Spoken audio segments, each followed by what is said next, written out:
Okay, we're back on, and I hope that's better. So, for those of you who are trying to catch the show on a recorded version, it may be, it may not record from the beginning, and I do apologize. There was some type of technical difficulties. I don't know, but I'm going to bring Rakaya back on so that we can continue our interview. And thank you so much for being patient and staying here with us. I hope you all can see and hear me. Let's get Rakaya back on.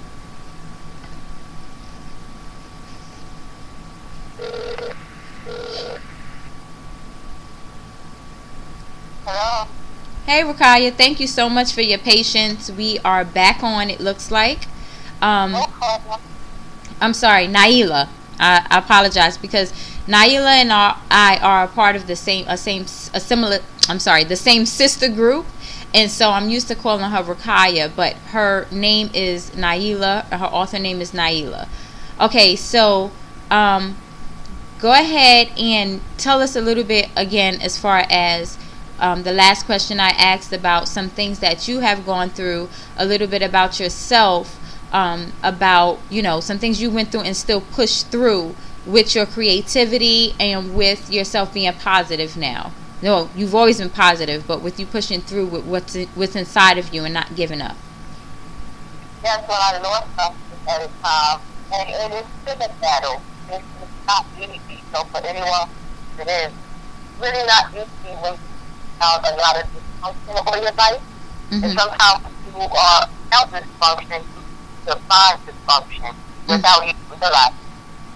And so I was in a healthy relationship, and I have and my relationship with my mother isn't the best. It goes up and down, through good to bad. Where it's not the best relationship. It's unhealthy as well, and there was a lot of different people bothering me because of my past relationship and my mother. I just kind of broke down. Like I didn't want to be around anyone. I was miserable, body just going to work, coming home.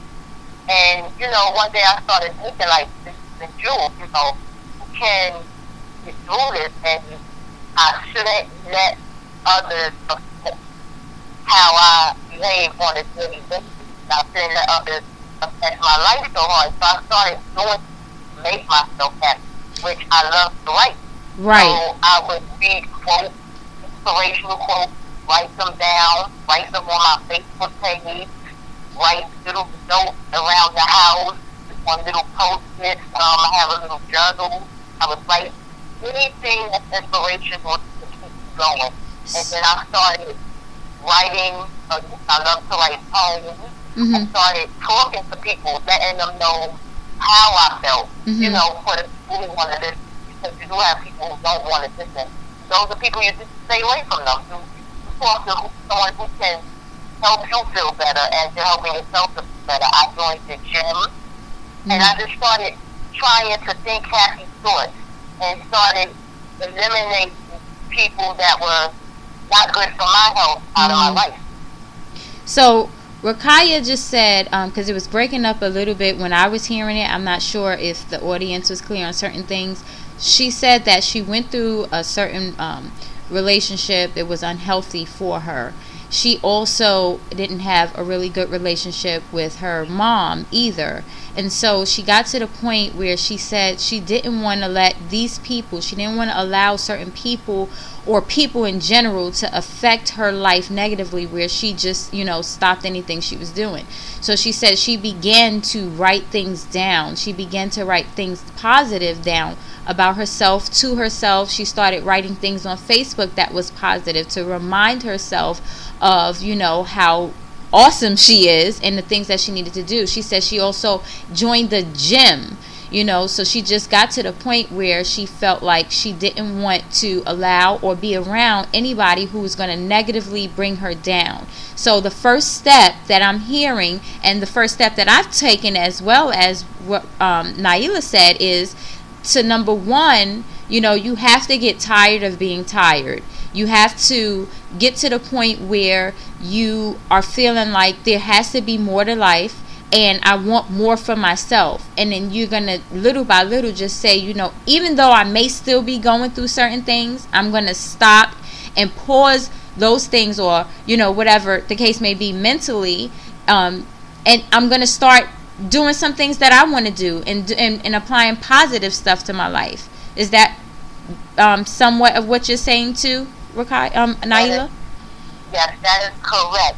And I mean, you have your up and down days, but when you do find yourself, in that depressed mode where you feel like you can't come out of it, that, hard, like, some people really break down. They have a mental breakdown. And when you find yourself at that point, you have to really dig deep and pull yourself out of it. Yeah. Let yourself know, I do love myself. And I had to realize when I was, coming out of this unhealthy relationship, it took a minute, but I blamed everything on myself. Oh, well, maybe I'm not skinny enough. Maybe I'm not skinny enough. Or maybe I'm not young enough. And, I'm searching for everyone else's love, and I needed to find my own love. That's so deep, and we all go through that, because I mean, I've gone through it too, where sometimes we're in so deep with the pity parties that I spoke about earlier. We're in so deep that we start to question ourselves, and really you could be dealing with people in your lives who question their own selves, who have low self-esteems about different things, even in the workplace, even in a socializing setting where people, they may say something to you and it just may bring you down, and you start to question yourself and start to believe the negative vision of who you are that other people feel about you. And you got to get to the point where you're just like, okay, no, this cannot be who I am. Exactly. And Sequoya, if you don't mind, I would like to share an incident that broke me down this year. Say that again, I'm sorry. I would like to share a situation that happened to me last year, which broke me down this year. Go ahead. Okay, so this year ago, November 2nd, 2013, I had a big book signing. I mean, it was beautiful. I felt God was guiding me. I had friends, family, probably even know so that. I mean, it was just so positive. I had people there, networking. I had a beautiful day. It was a Saturday. I had a beautiful night. Sunday, my mother and I, we went getting a. She didn't come to the book signing, and I try to make the best decisions I have with her. So Sunday, as I'm sitting in my house, I'm folding clothes, and my ex, which was a teacher as well, he was laying. My daughter was in the house folding the clothes. My mother called her every now and then. You're breaking up, Nailah. You're breaking up a little bit. Can you Can you hear me? Yes. Okay. So I was sitting down in my bedroom, folding clothes that I had just washed. Okay. So now my mother called me. She was drinking, and this is for people who have family members who drink, because it can affect you. But you have to know how to not let it affect you. So I was sitting down. My mother called. She was really drinking, so I really wasn't saying anything because I didn't like hearing her while she was drinking, because it was turning me off. So as I was getting off the phone with her, she started telling me, oh, you think you all that? I'll come up those stairs and I'll F you up, and so on and so forth. I said, all right, whatever, I'm going to talk to you later. I hung up. Now, my mother owns the brownstone, so I live above her. So I hear a key, and I rent from her. So I hear a key coming through my door, and I'm looking around like I know she's not coming into my apartment. And she comes in with a knife. A knife. Who would have thought me and my mother, like I was her enemy or something? She came in with a knife, drinking, and she's pointing a knife at me. So I'm looking at my daughter, who was 18 at the time, and I'm like, I can't believe this is happening, because she doesn't need to see, this happening with her grandmother and her mother, knowing that how humble her mother is. Right. So I just sat there silently, and I said, Mom, can you put the knife down and go back to your place, please? She puts the knife down, she walks up to me, and punches me in the face. Now I'm a grown woman. It took all my might it just brought me back to my teenage years. It took all my might not to jump up Mhm. and hit her. Right. So I just stood there and stood still, and I thought for a moment. I said, now if I hit her, she is much older than me. She could have a heart attack, or one of us is going to hurt each other. My daughter is going to try to stop it, and she is going to get hurt. So I just sat still and said, I can see her down the stairs. She picked the knife back up and punched me again. So now my ex gets up, and she grabbed her from behind to get the knife away from her because she had really trying to come at me with the knife. Now, I was so thankful that they were there to hear the conversation that I had on the phone with her, because I really wasn't saying nothing. I just was letting her go because she was drinking. And I was so glad I had two witnesses to see. I never said anything wrong to her on the phone. I was never disrespectful, because someone else would have thought I really disrespected her the way she came up the stairs to fight me. So now he gets the knife out of her hand. Her husband comes running upstairs. He gets her out the house. I just stood there trembling because in my mind I was so angry. I wanted to hit her. I really wanted to hit her. But at the same time, in my mind, I was saying, this is not good for your daughter to see, because then she may grow up thinking it's okay for family members to fight like this. It's okay to put her hands on me. Right. And at the same time, I thought, God always says, honor your mother and father. Love your mother and father. So I left it alone, and I stood there, aching, crying, and I was so angry. I fussed and carried on saying I should have hit her, right? But I'm a respectful woman. I should have hit her. That incident bothered me, because for a long time I knew my mother needed counseling since I was a little girl. The whole family knows she needs counseling, but that's her battle, because she has her issue. But and you just had your book signing. You just had a fabulous book signing. Everything was going great for you. Yeah, and Lynn said, "Thank God you stayed calm." I stayed calm. Yeah. And in my mind, I was just embarrassed, hurt, outraged, everything.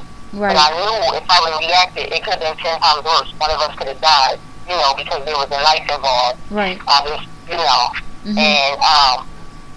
in my mind, this is how messed up my mind was. I knew that the man that I was with had problems with his hands from previous relationships, because he told me, but he had never touched me at this point. So in my mind, I thought, oh boy, here's a gateway now for him to put his hands on me. And then shortly after, there were two big incidents where his hands ended up on me. So this all came after your book signing? All came after my book signing. All came after. And I had already been with him for about a year and a half. Yeah. And he never had put his hands on me, but he did tell me about his past and what things he used to do. Right. But, he changed that it would never happen to me. Right. So I believed it.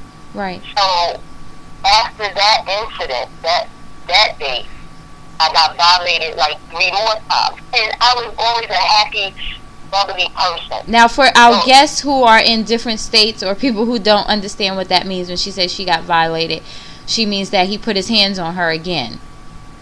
Yes. Okay, go ahead. A couple of times. Yeah. And I still catered to him and tried to work it out. And as this was happening to me, I was in denial. I couldn't believe, this is happening to me. Yeah. This has never happened to you. Why is it happening now? I couldn't believe it for the life of me. Now, I'm not in an abusive relationship. I'm just with a man who's going through something. We love each other. No, it's not abuse. Abuse is when it's every day. This is all that was in my mind. It's not abuse. Abuse is when it's every day. And they're getting hurt with you. So now there's 2 people. There's your mom, and then there's your significant other. Was he your husband at that time? No, he wasn't my husband. So 2 people. He was my boyfriend, and we were living together. Yeah, 2 people who just, and I just want to say, Lynn just said it's okay not to bring her on tonight because she would like for Nailah to finish her story, because she feels it's a reason why she's on the show tonight. So I just wanted to just give a special shout out to our co-host Lynn Robinson and tell you thank you for that, because I know that you were led to say that. So Rakaya, I'm sorry, Nailah, I'm so used to calling you Rakaya. So you had 2 people who were near and dear to you. You just had a wonderful book signing, which is a success for you because you've been working hard at this. And then what? And the top of it off, he was so supportive at the book signing. I mean, he's the one who actually got the book signing for me.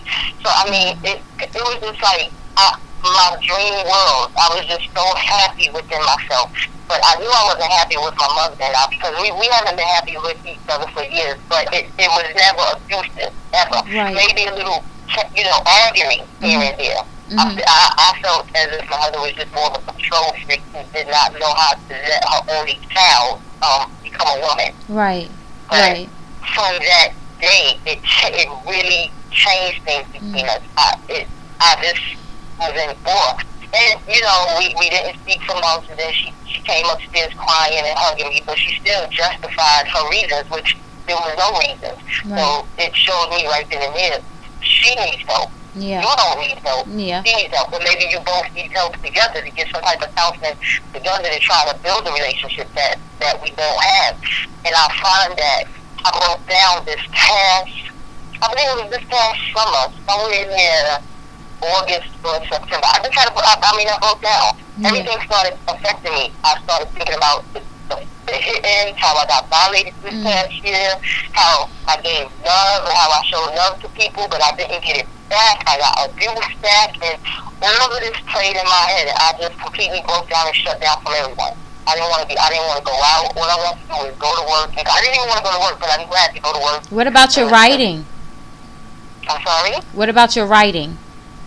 I stopped writing. I didn't want to do anything. Actually, the book Don't Judge Me, which is about my life the past couple of years, I stopped working on it. I didn't want to do anything. But then, I started praying and just praying and talking to God, saying, this can't be the way. Just help me become my bubbly self again. Help me become who I'm meant to be. Help me to write. Help me to live life. Help me to be happy, because it was affecting my kids as well, because I wasn't doing anything but being depressed. I mean, you shut down completely. Completely. Yeah. Completely.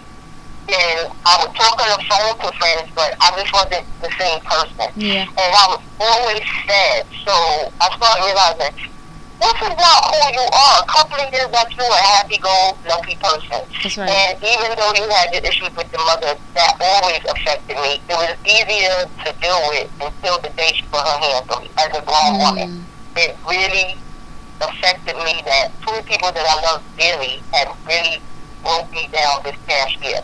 And I started realizing when people aren't happy within themselves, sometimes they try to make you miserable, and you can't let people do that to you. Yeah. So I started writing again. I started talking again. Started laughing again. Letting people know, no, I'm back, I'm okay. And it's not easy. I go through my ups and downs, but I don't let it stop me. So when I do see myself getting to that point, I'll watch a movie that I like. I'll write something down. I'll think of something positive. I'll pull friends up. Ask friends to come over, or I'll go over to their house. I'll do something with my family. I love to do things with my family. So anything that keeps me going so I don't break that down. And I constantly tell myself, it wasn't you. You didn't do anything wrong. I didn't do anything wrong. That's right. So you were being yourself, and you were doing what you were destined to do. I was being myself. I mean, my past relationship, everything, I supported him through anything, the good, the bad, the wrong, the right. My mom, I was always a respectful woman, always a respectful girl to her.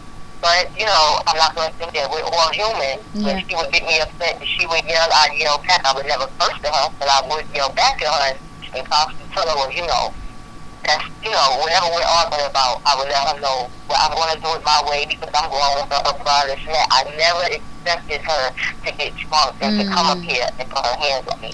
So go ahead. I'm sorry. Go ahead. So, with that said, I was really affected this past year that I knew, you can't fold up like a beach chair. You have to come out of it. Wait, Nailah. You got to say that again. You can't do what? Say that again. You cannot fold up like a beach chair. You cannot. Let me tell you something. Every season we have a guest who says something that, like, I see people still post on Facebook or wherever. This one is going to be for 2015. You cannot fold up like a beach chair. Said best by our guest on the Sequoia show, Nailah. Say it one more time, then keep going. You cannot fold up like a beach chair. You cannot fold up like a beach chair. That's right. So, I would talk to my closest friends. And at one point, I was just shutting down. I wouldn't tell them anything because I felt like maybe they're tired of hearing it. Mm-hmm. But I have two friends, especially one good friend, and she always listens, lets me cry. She just listens. She gives me her advice, and she just always builds me back up. Her name is Mandy. Mandy is listening too. So Mandy's in the chat room.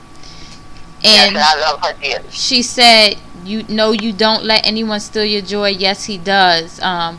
Lynn said, wow, there's power in prayer. Pat said, God is so good. Lynn said, the devil comes to steal, kill, and destroy, but God always has a plan. And then Lynn also says, your testimony will help someone. Thank you for your honesty. But go ahead, you can continue talking about Mandy. Yes, so, you know, I would talk to her and I would talk to one-on-one friends. And, you know, they would just listen to me cry. Mandy would tell me, you know, how she felt. She would constantly, because I would tell her, oh, I'm so stupid. And she would talk to me, you know, you're not stupid. And, you know, she got me through some time. Mm-hmm. So that's why, for friends like that and for my kids, I will never give up. Ever. Ever. You know. And I know that I'm meant to be more than what I am. And that's what I'm working on, and God is working on me. And it's funny because even through some of my sad times up to a couple of weeks ago, I still feel peace. And before, I didn't even feel peace.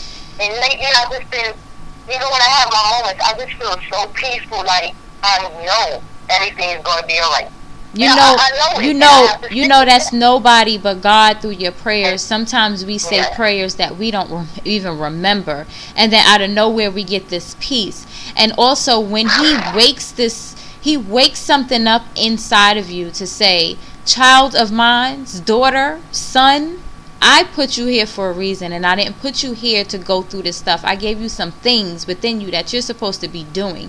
The things that I gave you, the visions that I gave you, is supposed to create happiness and love and peace in your life. And with those things, you will overcome and you will get through everything that you're supposed to get through in this life. And even though the trials and tribulations may come, you still will have the peace of God.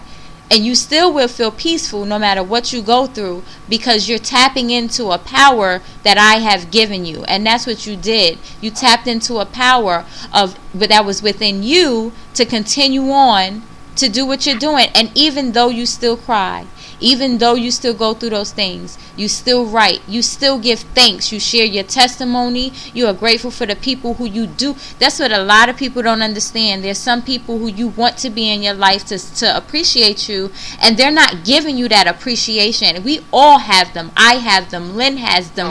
Nailah has them.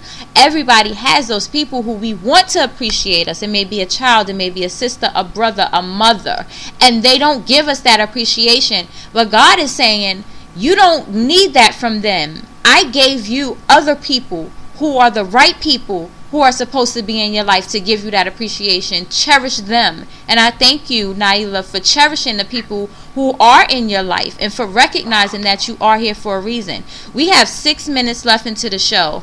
I want you to, number one, tell people who are going through something similar, who feel like they are just so depressed that they want to give up, and that this nightmare will never end, and that they cannot wake up from this nightmare, and that they have dreams and goals that they want to go and accomplish, but they feel stuck and they feel like they can't accomplish them, and they feel like as long as these things go on in their lives, they're never going to accomplish them. I want you to speak to that person in about 60 seconds, and then I also take 60 seconds to do it, and I also want you to tell our audience how they can reach you and find out more about you and your books. And I read your first book, Scorn.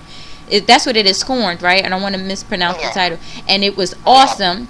So I can't wait to read Don't Judge Me, because I know that it's going to be power in that book alone. So I want you to tell them how they can reach you, how they can follow you on Facebook or whatever social media you're on if they need to contact you for advice. So go ahead right now and speak to the person who's going through what you went through, what I went through, what a lot of people are going through, and then some, and they feel like they want to give up right now and they don't know what else to do. First, I would like to say, it's not you. and you will be okay. Submerge yourself to God. Get down on your knees if you have to. Go in a room by yourself. Submerge yourself. Cry. Talk to Him. Ask Him to help you out of this situation. It may not happen when you want it to, but it will happen. Start doing things to make yourself feel better. Take a walk to the store. Sit down and drink a glass of wine or soda, whatever you drink, to make yourself, feel a little better. Write. Take mental notes on how to make yourself survive, how to get yourself out of this situation. Inspiration is the best thing possible. Yes. So what I do and what you should do is write down quotes. Write down what you want to do that's going to get you to your goals to make you feel better. You can write a letter to God. I've written a letter to God. Me too. You can talk to someone that you know who's good for you, someone that you really can trust, someone that you know isn't the enemy. Start cutting people out of your life who don't want to help you.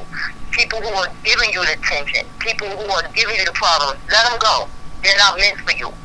They are temporary. Let them go. Let them be miserable by themselves. Stop letting other people affect you. Because this is what I was doing. I was letting anyone affect me. Extra sensitive. Anyone affect me. And now I'm to the point where you cannot affect my life like this anymore. Amen. I'm a good person. I'm a strong person, and I deserve better. And I know God is going to send somebody my way that is specifically meant for me. Yes.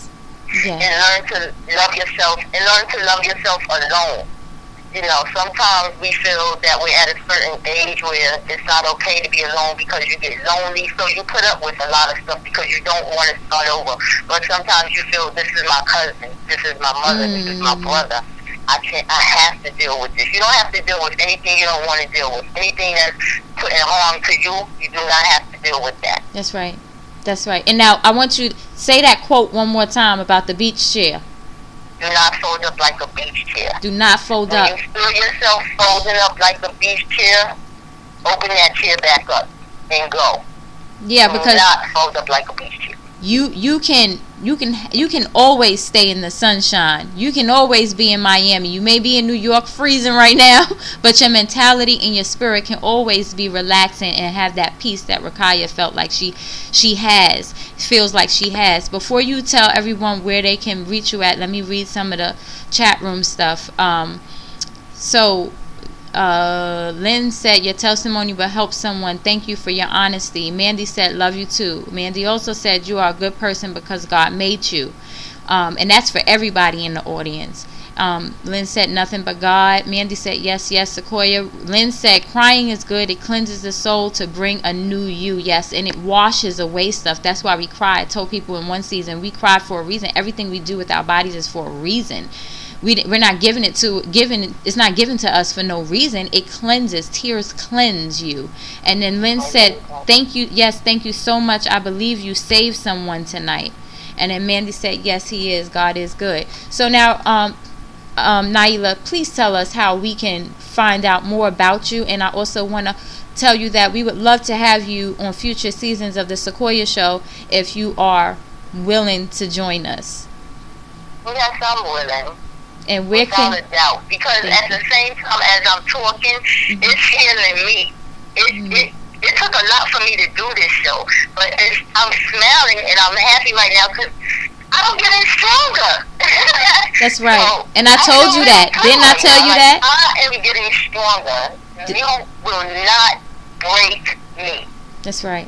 So I want anyone else that's going through something to feel the same way and to put a smile on your face.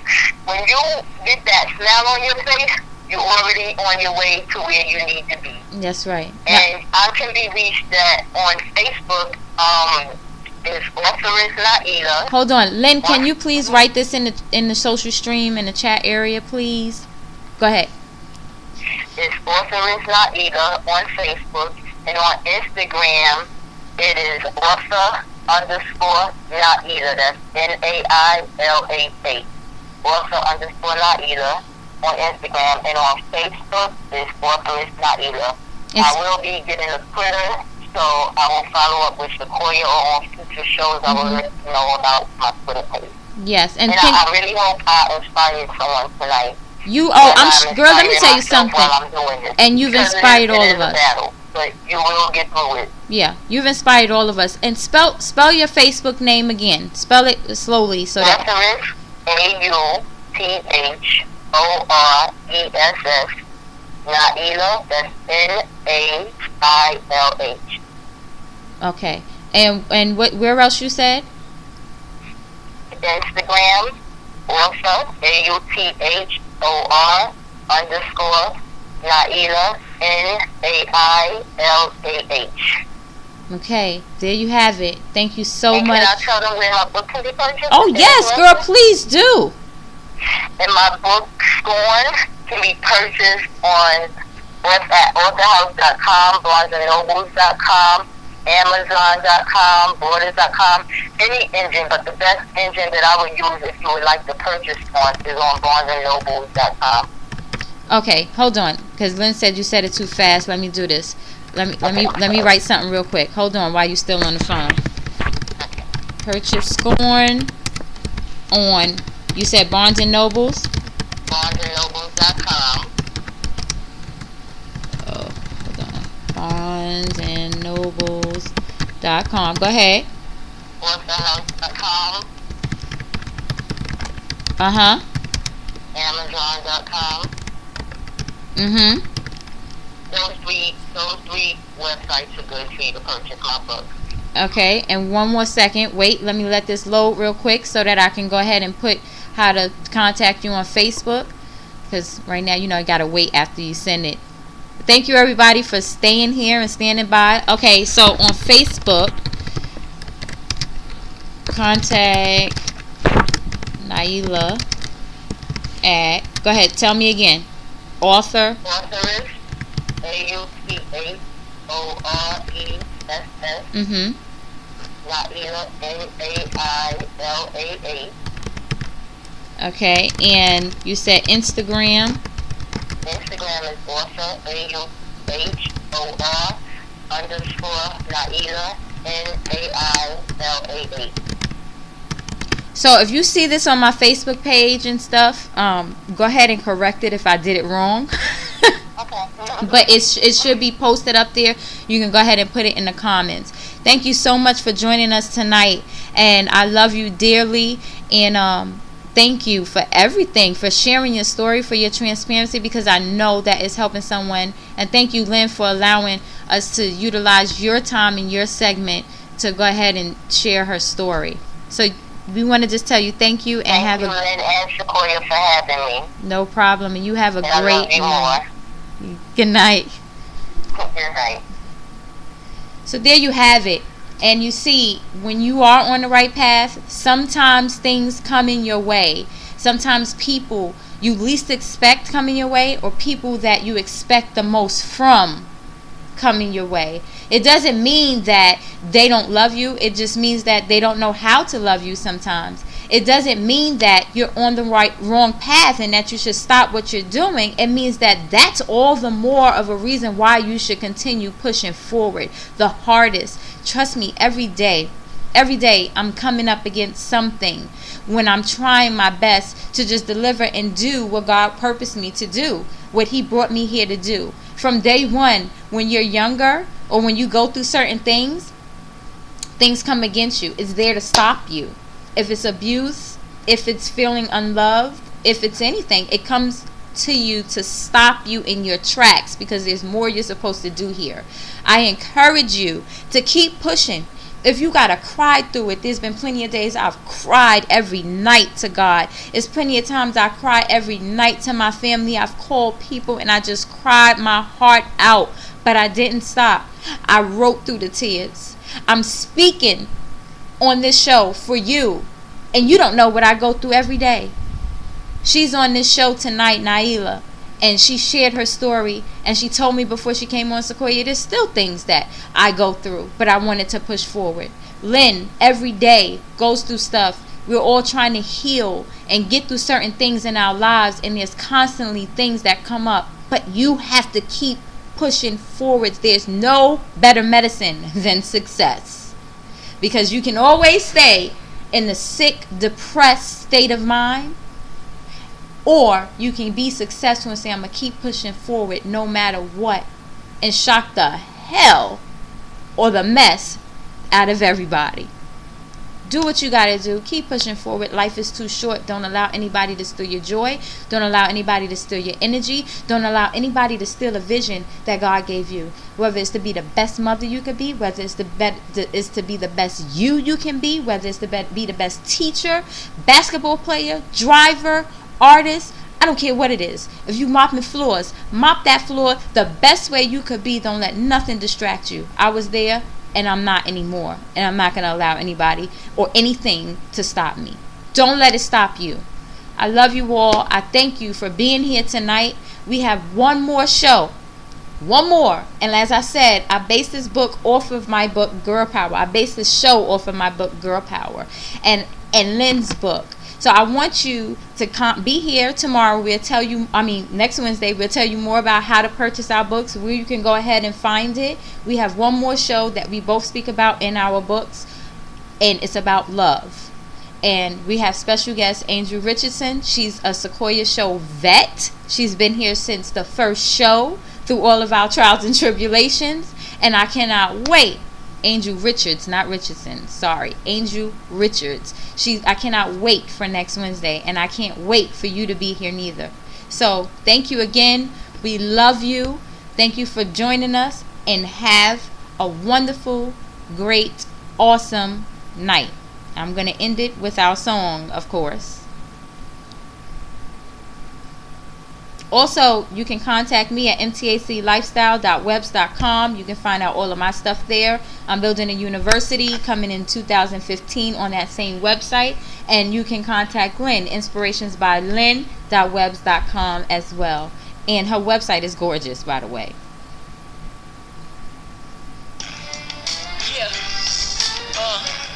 Thank you, everyone, for tuning in. This is my son, Tiaze Tajun. He wrote the song, produced the song, and sang the song. The Sequoia Show. Okay, welcome to the Sequoia Show. Lynn said, no matter how hard it gets, I tell myself there's only one way to go, and that's up. Love you, Pat. Love you, Mandy. Only affected by a few beginnings to her chronicles. Maybe we'll get logical. Logically, she probably tell the truth through honesty. Welcome to the show. Y'all family. Y'all family. Y'all family. Love you. And good night. Oh, I gotta do my sneak.